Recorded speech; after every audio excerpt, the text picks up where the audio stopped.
On the 4th of August 1914, Britain declared war on Germany. The Royal Navy possessed 65 capital ships.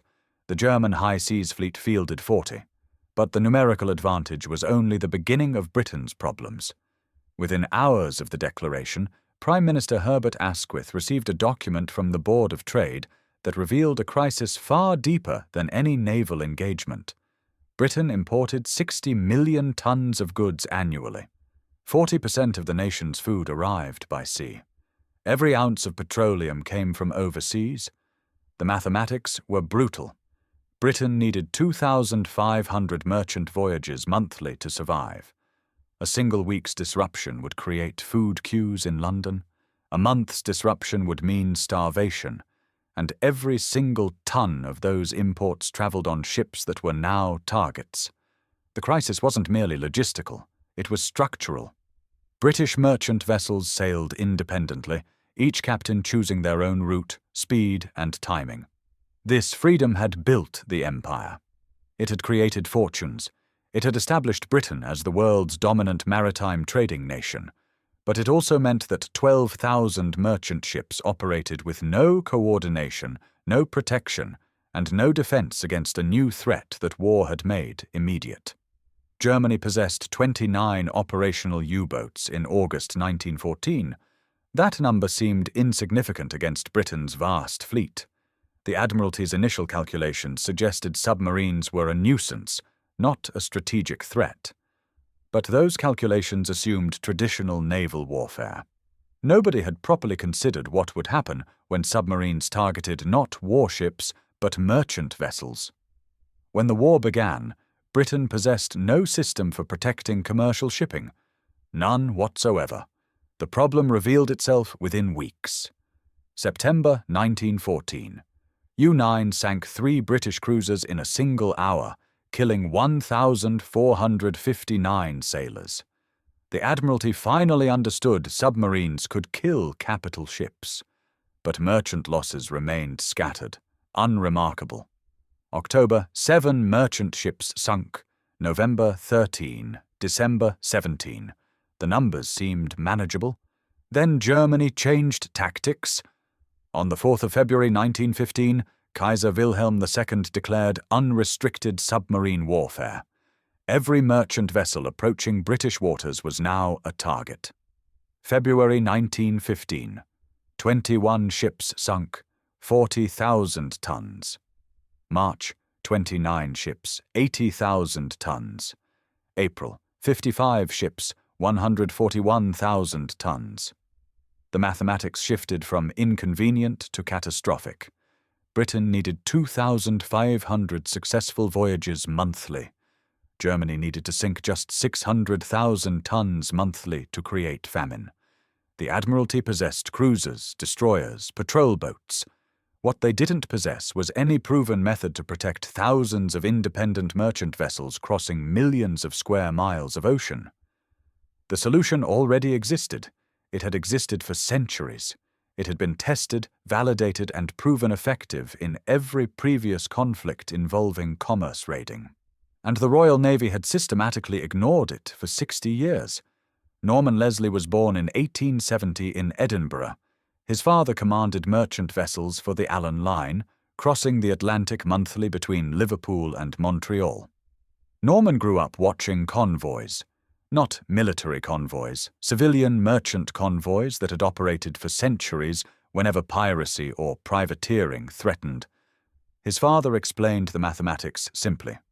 A single warship could protect 20 merchant vessels as easily as protecting one. Concentration multiplied defensive capability whilst minimizing escort requirements. Pirates and privateers avoided convoys because the mathematics worked against them. Attack a convoy, face concentrated firepower. Attack an independent vessel, face none. Norman listened and learned. But by the time he entered the Royal Navy in 1888, convoys had disappeared from British naval doctrine entirely. The transformation had occurred gradually. Steam power had made ships faster and more independent. The Victorian peace had made protection seem unnecessary. Most critically, the prevailing economic theory suggested convoys were inefficient. Merchants complained that fast ships had to slow for slower convoy members. Port congestion resulted from multiple ships arriving simultaneously. Insurance companies, oddly enough, charged higher premiums for convoy operations, believing concentration increased risk from single catastrophic attacks. The Admiralty absorbed these commercial objections and codified them into doctrine. By 1900, the official position stated that convoys were obsolete, inefficient, and unsuitable for modern commerce. Naval cadets learned this as established fact. Norman Leslie graduated believing it. Then he started examining the actual evidence. Leslie served aboard cruisers protecting British trade routes during the Boer War. He noticed something curious. Ships sailing together experienced fewer losses than independent vessels. Not because they traveled in formal convoys, they didn't, but because even loose groupings created defensive advantages. He started collecting data. Between 1899 and 1902, he tracked merchant losses across different routes, comparing ships sailing independently versus those that happened to travel in groups. The statistics were clear. Grouped vessels suffered 40% fewer losses from raiders. He wrote a paper suggesting the Royal Navy reconsider convoy doctrine. The Admiralty rejected it. Convoys were inefficient. The matter was settled.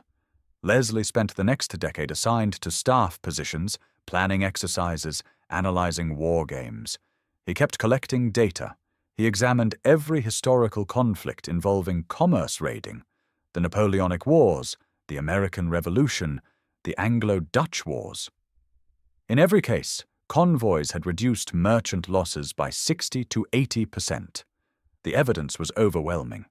But peacetime had no mechanism for changing established doctrine. Leslie was promoted to commander in 1911, then captain in 1913. He never stopped advocating for convoys, and the Admiralty never stopped dismissing him. If he couldn't change their minds through argument, perhaps war would change them through necessity. When war began in August 1914, Leslie commanded HMS Crescent, an obsolete cruiser relegated to coastal patrol. He watched merchant losses mount. September, 7 ships. October, 13. November, 17. The Admiralty's response involved individual ship routing, armed merchant cruisers, and Q ships. Heavily armed vessels disguised as merchants meant to ambush submarines. These measures achieved nothing measurable. December losses, 17 ships. January 1915, 21 ships. Leslie wrote another memo proposing convoy trials. The Admiralty response came from Rear Admiral Alexander Duff. The system of convoy is not recommended in existing conditions. The reasoning involved port congestion, the impossibility of assembling ships efficiently, and merchant masters' inability to maintain formation. Leslie noted that none of these objections had been tested. Duff noted that convoy doctrine had been settled for decades. Then Germany declared unrestricted submarine warfare, and the mathematics became unavoidable. April 1915, 55 ships sunk, 141,000 tons. May, 126 ships, 259,000 tons. The Admiralty responded by increasing patrol activity, adding more Q ships, and implementing individual ship routing through supposedly safe channels. June losses: 115 ships, 234,000 tons. July: 86 ships, 185,000 tons. Britain was losing the war through merchant losses alone. Food rationing began. Petroleum reserves dropped to 3 weeks' supply. The Admiralty possessed 74 destroyers and 200 patrol vessels trying to protect 2,500 monthly merchant voyages across millions of square miles. The mathematics were impossible. Patrol coverage meant one warship for every 50,000 square miles of ocean. Submarines could surface anywhere, strike independently sailing merchants, submerge before patrol vessels arrived. The system wasn't failing. The system had never worked. Leslie was promoted to Commodore in January 1916 and assigned to the Admiralty's Trade Division. He immediately proposed formal convoy trials on the Scandinavian route. The response came from Admiral John Jellicoe himself. It is impracticable to adopt convoy. Jellicoe's reasoning was specific. First, British ports lacked capacity to handle convoy arrivals. Simultaneous discharge of 20 ships would create chaos. Second, merchant masters lacked training to maintain formation. Third, convoys would be easy targets for submarine wolf packs. Fourth, assembling convoys would require complex coordination Britain couldn't manage. The objections sounded authoritative. Leslie noted they were entirely theoretical. Nobody had actually tested convoy operations under modern conditions. August 1916, 162 ships sunk, 325,000 tons. September, 230 ships, 370,000 tons. Britain's food imports dropped 25% below requirements. Bread rationing began. The public started understanding that Britain might lose the war not through battlefield defeat, but through starvation. October, 353 ships, 477,000 tons. The numbers were catastrophic. Germany was sinking 15 ships daily. Britain launched 8 new merchant vessels monthly. The deficit was unsustainable. Prime Minister Lloyd George demanded answers from the Admiralty. Jellicoe explained the patrol system needed more destroyers. Lloyd George noted the patrol system wasn't working. Jellicoe insisted convoys were impracticable. Nobody asked Leslie's opinion because he was a Commodore, and the matter had been decided by admirals. January 1917 brought disaster. Germany resumed unrestricted submarine warfare with 111 operational U-boats. January losses: 368 ships, 540,000 tons. February, 540 ships, 593,000 tons. Britain possessed grain reserves for 6 weeks, petroleum for 3 weeks, steel stockpiles for 5 weeks. The mathematics were final. At current loss rates, Britain would be starved into surrender by November 1917. The Admiralty convened emergency meetings. Every proposed solution involved variations of existing failed tactics. More patrols, more Q ships, better routing. Leslie attended these meetings and said nothing. He had proposed convoys 17 times in 3 years. Each time the answer had been no. March 1917, 603 ships sunk, 678,000 tons. Lloyd George took unprecedented action. On the 26th of April 1917, he visited the Admiralty personally. Prime Ministers didn't visit the Admiralty. Admirals reported to Prime Ministers. Lloyd George informed Jellicoe that convoys would be implemented immediately, and if the Admiralty couldn't organize them, he would find civilians who could. Jellicoe protested. Lloyd George quoted Leslie's memoranda back to him. Jellicoe noted Leslie was merely a Commodore. Lloyd George promoted Leslie to Rear Admiral effective immediately and placed him in charge of convoy organization. The first trial convoy would sail from Gibraltar on the 10th of May, 1917. The Admiralty had 14 days to prepare.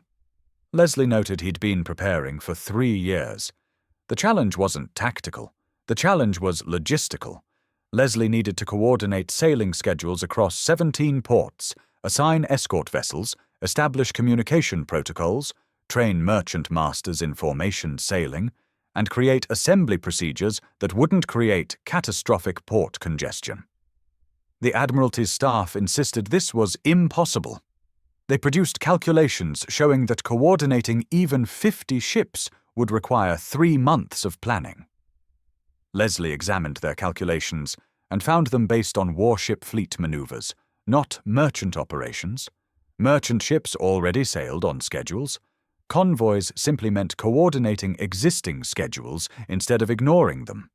Leslie established assembly points 15 miles outside major ports where merchants could gather without blocking harbor facilities. Gibraltar became the primary Mediterranean assembly point. Freetown handled South Atlantic convoys. Halifax coordinated North American operations. Sydney managed Australian routes. He created simple signalling protocols using flags. Merchant masters had known flags for centuries. A red pennant meant reduce speed. A blue pennant meant increase speed. A white pennant meant maintain position. Complex maneuvering wasn't required. Maintaining rough formation was sufficient. He assigned escort commanders responsibility for route planning, removing that burden from individual captains.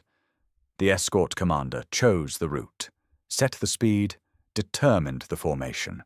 Merchant masters simply followed orders, and he scheduled convoy departures to stagger port arrivals, preventing congestion. Liverpool received convoys every 3 days, London every 4 days, Glasgow every 5 days. The schedule meant ports never faced simultaneous discharge of multiple convoys. Training became the critical bottleneck. Merchant masters had spent careers commanding independent vessels. Formation sailing required different skills, maintaining position relative to other ships, responding to flag signals, following escort routing instructions. Leslie established training programs at every assembly point. Experienced Royal Navy officers taught merchant masters basic formation procedures. The training lasted 2 days. Critics insisted 2 days couldn't teach skills that naval officers spent months learning. Leslie noted that naval officers learned complex fleet maneuvers. Merchant masters needed only to maintain rough position and follow signals. The training worked because it was simple. Personnel requirements were massive. Each convoy needed an escort commander, a Royal Navy officer with command experience. Britain possessed 180 suitable officers in May 1917. Leslie needed 400 by December 1917. He promoted merchant navy captains with reserve commissions directly to commander rank, gave them 2 weeks escort training, and assigned them convoy command. The Admiralty protested that merchant officers lacked proper naval training. Leslie noted they had decades of ocean navigation experience, which was more relevant than gunnery school. By October 1917, he had 320 qualified escort commanders. By December, 430. The expansion worked because the requirements were clear: navigate safely, maintain formation, coordinate defense. Merchant officers with naval reserve training could do this. The Gibraltar convoy departed on the 10th of May 1917, with 17 merchant vessels and 2 destroyers. Lloyd George had bet Britain's survival on it working. The Admiralty staff had bet their careers on it failing. Leslie had simply done the mathematics. 2 destroyers protecting 17 ships meant escort density of 1 warship per 8.5 vessels. Independent sailing meant escort density of 1 warship per 150 vessels. Concentration multiplied defensive effectiveness by a factor of 17. The convoy formation was simple. 3 columns of ships, roughly 600 yards between columns, 400 yards between ships within columns. Speed, 8 knots, limited by the slowest vessel. HMS Skirmisher commanded the escort, positioned ahead of the formation. HMS Minstrel covered the flanks. Communication happened through flag signals and lamp flashes at night. The merchant masters maintained formation adequately, not perfectly, but adequately. Several ships fell behind schedule initially, requiring the convoy to slow. One master misread a flag signal and turned the wrong direction, creating brief confusion. None of this mattered strategically. The formation held together. The escorts maintained coverage. And most critically, submarines couldn't find the convoy. The voyage took 7 days. Skirmisher's log recorded 0 submarine contacts, 0 distress signals from merchants, 0 incidents requiring defensive action. The convoy arrived in Liverpool on the 17th of May 1917 in formation, ships proceeding to assigned berths according to scheduled discharge plan. 0 losses, 0 submarine contacts reported. Transit time actually decreased because ships followed optimized routing instead of individual masters' preferences. The Skirmisher's captain had chosen a northern route that avoided known submarine patrol areas whilst maintaining favorable weather. Independent merchants typically sailed more direct southern routes, which placed them in higher risk areas. The optimized routing saved 0.7 days on average passage time. Port congestion never materialized because staggered unloading was more efficient than random arrivals. Liverpool's harbour master had protested that 17 ships arriving simultaneously would create chaos. Leslie had scheduled the 17 ships to berth across 3 days, 6 ships on the 17th, 6 on the 18th, 5 on the 19th. Berth allocation was predetermined. Each ship knew their discharge schedule before leaving Gibraltar. The actual unloading was faster than typical independent arrivals because stevedores could be scheduled in advance. Random independent arrivals meant random labor allocation. Scheduled convoy arrivals meant scheduled labor allocation. Efficiency increased by 12%. The Admiralty remained skeptical. One successful voyage proved nothing. Leslie organized 14 more trial convoys in June 1917. 183 ships sailed in convoy. 0 losses. Independent sailing that same month. 122 ships sunk. The mathematics were undeniable. July 1917. Leslie expanded convoys to all Atlantic routes. 415 ships sailed in convoy. 2 sunk. Independent sailing that month, 98 ships sunk. The loss rate for convoy operations was 0.48%. The loss rate for independent operations was 11.3%. Concentration reduced losses by a factor of 23. The Admiralty stopped objecting. August 1917. 1,167 ships sailed in convoy. 4 sunk, 0.34% loss rate. Independent operations, 47 ships sunk, 9.2% loss rate. September. 1,523 ships in convoy, 5 sunk, 0.33% loss rate. The transformation was total. Britain implemented mandatory convoy operations for all vessels over 1,600 tons in October 1917. November, 2,144 ships in convoy, 9 sunk, 0.42% loss rate. December, 2,318 ships in convoy, 8 sunk, 0.35% loss rate. Germany's submarine campaign, which had been winning the war through merchant tonnage destruction, collapsed. U-boats couldn't find targets. When they did find convoys, concentrated escort fire drove them off or sank them. January 1918. 2,599 ships in convoy, 12 sunk, 0.46% loss rate. Germany had lost the Battle of the Atlantic. The statistical evidence was crushing. Between May and December 1917, 11,727 ships sailed in convoy across all routes. Total losses, 67 ships, 0.57%. Independent sailing during that same period, 723 ships lost from 6,120 voyages, 11.8% loss rate. Convoys reduced losses by a factor of 20. But the advantages went beyond loss reduction. Convoy operations actually improved efficiency. Merchant masters following escort commanders' routing saved an average 0.8 days per Atlantic crossing. Optimized routes beat individual navigation. Port operations became more predictable, reducing turnaround time by 15%. Insurance premiums dropped 40% for convoy operations, reducing shipping costs. The economic theory that had opposed convoys for 60 years was simply wrong. Concentration wasn't inefficient. Independence was inefficient. The operational statistics told the story. First convoy, 17 ships, 0 losses. June 1917, 183 ships, 0 losses. December 1917, 2,318 ships, 8 losses, 0.35%. April 1918, 3,141 ships, 11 losses, 0.35%. By mid-1918, convoy operations transported 90% of Britain's imports with a loss rate below 0.4%. Germany sank 33 U-boats trying to attack convoys in the first 6 months of 1918. The mathematics had reversed entirely. Concentrated merchants with escort support could kill submarines. Independent merchants could only die. Lieutenant Commander James Henderson commanded HMS Ophelia, an escort destroyer assigned to North Atlantic convoys from January 1918. His logs documented reality. Convoy HX-17, February 1918.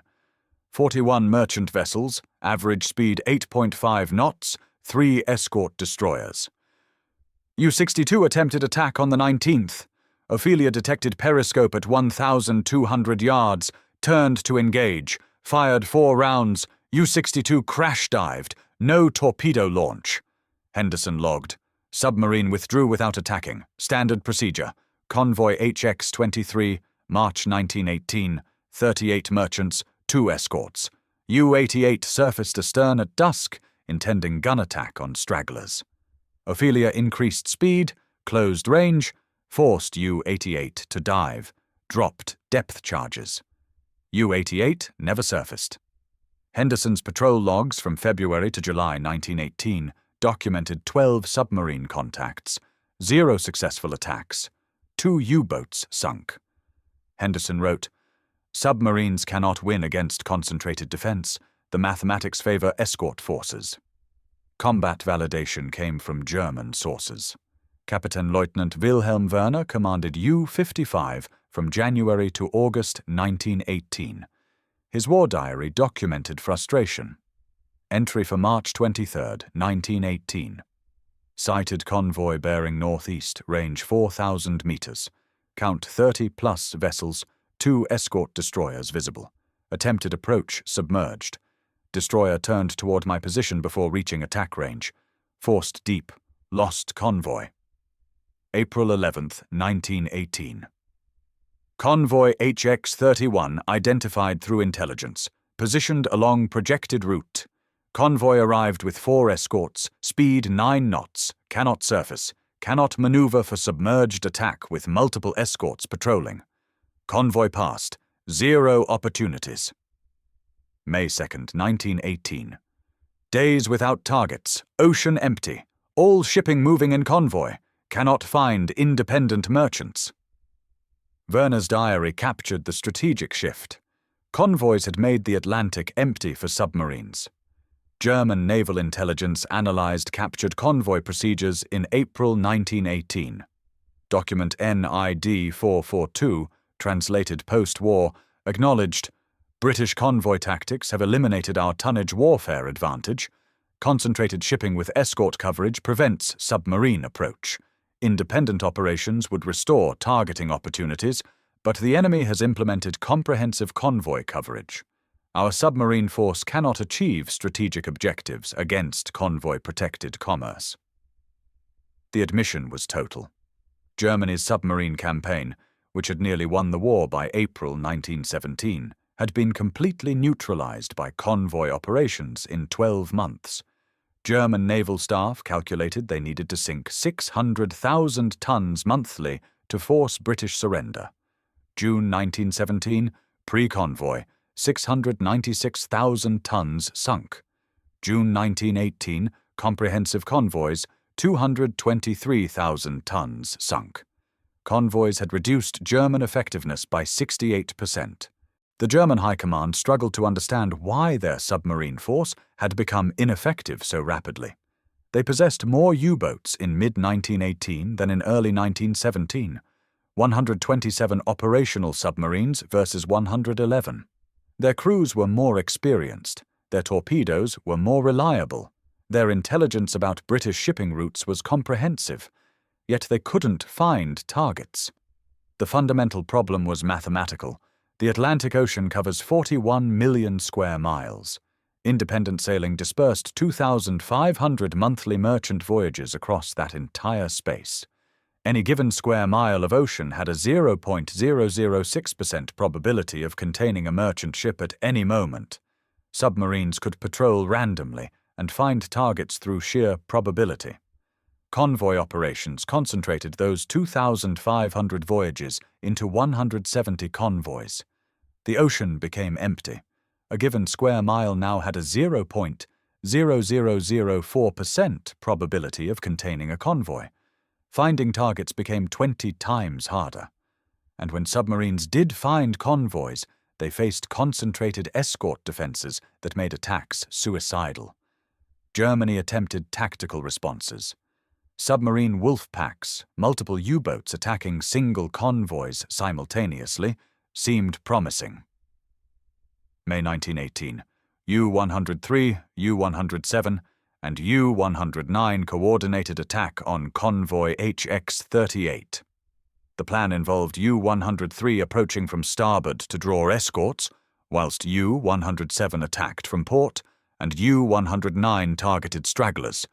Escorts detected U-103 approaching, engaged, forced submarine deep. U-107 attempted attack, whilst escorts chased U-103. Different escort engaged U-107, forcing it deep. U-109 never found firing position because the convoy had increased speed and changed course, whilst escorts dealt with U-103 and U-107. Zero torpedoes launched. All 3 U-boats withdrew. The Admiralty's analysis concluded that Wolfpack tactics actually favored convoys. Multiple submarines meant multiple targets for escorts, and coordination difficulties prevented effective attacks. Radio communication was required to coordinate Wolfpack operations. Radio transmissions revealed submarine positions to escorts equipped with direction-finding equipment. The tactical innovation defeated itself. Germany tried positioning U-boats in patrol lines across convoy routes. August 1918. 14 U-boats stationed along the western approaches, spaced 20 miles apart, creating a 280-mile barrier that any convoy heading to Liverpool or Glasgow had to cross. The theory was sound. Concentrated submarines across known routes would guarantee intercepts. Convoy SC-42 sailed directly through the patrol line with 5 escorts on the 14th of August. U-boats detected the convoy at 0600 hours. U-156 moved to attack position. Escorts detected U-156's periscope at 0623 hours, turned to engage, dropped depth charges. U-156 sank with all hands. The remaining 13 U-boats dispersed rather than face similar fates. The patrol line dissolved. Concentrated escorts defeated concentrated submarines because escorts had surface speed advantage and detection equipment. The tactical mathematics favored defense. The industrial implications were massive. Britain's shipbuilding capacity in 1917, 1.2 million tons annually. Merchant losses in April 1917 alone, 849,000 tons. Britain was losing ships faster than building them. Convoy implementation reversed this completely. By August 1918, merchant losses had dropped to 188,000 tons monthly, whilst construction reached 110,000 tons monthly. Britain was building faster than losing. The psychological effect was equally important. Merchant sailors had faced 11.8% loss rates on independent voyages. 1 voyage in 9 meant death. Convoy operations reduced this to 0.4%. Recruitment, which had collapsed in early 1917, recovered. Shipping capacity increased. The broader strategic reversal was total. April 1917. Germany was winning the war through commerce destruction. Britain faced starvation and surrender. November 1917. Convoys had reversed the situation. Germany's submarine force couldn't achieve strategic objectives. Britain's imports recovered to 92% of pre-war levels. The mechanism was simple. Convoys turned defensive mathematics from impossible to dominant. 2 destroyers protecting 17 merchants meant those 2 destroyers were 17 times more effective than 2 destroyers patrolling empty ocean hoping to find submarines. Concentration of shipping created concentration of defense, which created concentration of force, which defeated distributed submarine operations. Leslie had understood this in 1899. The Admiralty had refused to test it until forced. The delay cost 3,200 merchant ships and 37,000 sailors' lives. Leslie was promoted to Vice Admiral in January 1918 and knighted in the King's Birthday Honours. He served as Controller of the Navy until retirement in 1925. His post-war writings were diplomatic but pointed. The convoy system succeeded because it addressed mathematical realities rather than theoretical objections. Had trials been conducted in 1914, several thousand ships and tens of thousands of lives would have been preserved. The Admiralty never officially acknowledged the error. Post-war analyses credited convoy success to escort vessels rather than concentration tactics, missing the point entirely. The statistical evidence Leslie compiled was damning. Total merchant losses 1914 to 1917. Pre-convoy, 4,837 ships, 11,135,000 tons. Average monthly loss rate for independent sailing, 11.2%. Total merchant losses, May 1917 to November 1918. Convoy era, 623 ships, 1,548,000 tons. Average monthly loss rate for convoy operations, 0.52%. Convoy implementation reduced losses by a factor of 21. But beyond the loss statistics, convoys had fundamentally changed maritime logistics. Pre-convoy operations treated each ship as an independent unit requiring individual routing, individual protection, individual port scheduling. This created chaos. Ports couldn't predict arrivals, escorts couldn't concentrate forces, routing couldn't be optimized. Convoy operations treated shipping as a system requiring coordinated scheduling, concentrated protection, and optimized routing. The shift from individual to systemic thinking revolutionized maritime logistics. Leslie observed with concern during the 1930s as new strategic theories emerged suggesting convoys were obsolete. Fast merchant vessels, theorists argued, could outrun submarines and didn't need convoy protection. Aircraft could patrol ocean routes, making surface escorts unnecessary. These arguments repeated the exact mistakes of 1914. Theoretical assumptions replacing empirical evidence. Leslie wrote a final memorandum in 1935, warning that any future war would require immediate convoy implementation, regardless of technological changes. The memo detailed implementation procedures, escort allocation formulas, training requirements, and port coordination protocols. It specified that delay in implementing convoys would cost thousands of ships and tens of thousands of lives. The memo was filed in Admiralty archives and ignored. Leslie died in 1936, 3 years before war proved him correct again. September 1939 brought war again. Britain faced the identical crisis: dependence on merchant imports, submarine threats, vast ocean spaces requiring protection. The Admiralty's response was immediate. Convoy operations began on the 3rd of September 1939, within hours of war declaration. No debate occurred. No trials were required. No theoretical objections were entertained. The institutional memory had finally learned.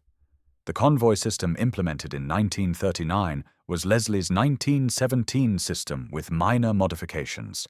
Assembly points in the same locations, flag signaling protocols nearly identical, escort allocation formulas derived from Leslie's calculations, port coordination using Leslie's staggered arrival schedules.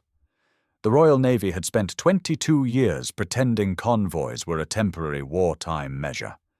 When war came, they implemented them immediately because they knew the mathematics. World War II convoy operations transported 85,000 merchant ships, carrying 164 million tons of cargo between 1939 and 1945. Total losses: 596 ships to submarine attack from convoy operations, 0.7% loss rate. Independent sailing loss rate in comparison operations, 13.2%. The mathematics hadn't changed. Concentration still defeated distribution. Germany's U-boat force in World War II was larger and more advanced than in World War I. 1,162 submarines commissioned versus 375. Yet convoy operations neutralized them through identical mathematics. Concentration of shipping created concentration of defense, which defeated distributed submarine attack. Every tactical innovation Germany attempted, Wolfpack tactics, acoustic torpedoes, schnorkel technology, failed against the fundamental advantage of concentrated defense. The Battle of the Atlantic was won by 1917 tactics using 1940s technology. Modern maritime logistics descends entirely from Leslie's 1917 innovations. Container shipping uses hub and spoke systems, concentrated cargo movements with coordinated schedules. Naval task forces organize around carrier groups, concentration of capability with coordinated defense.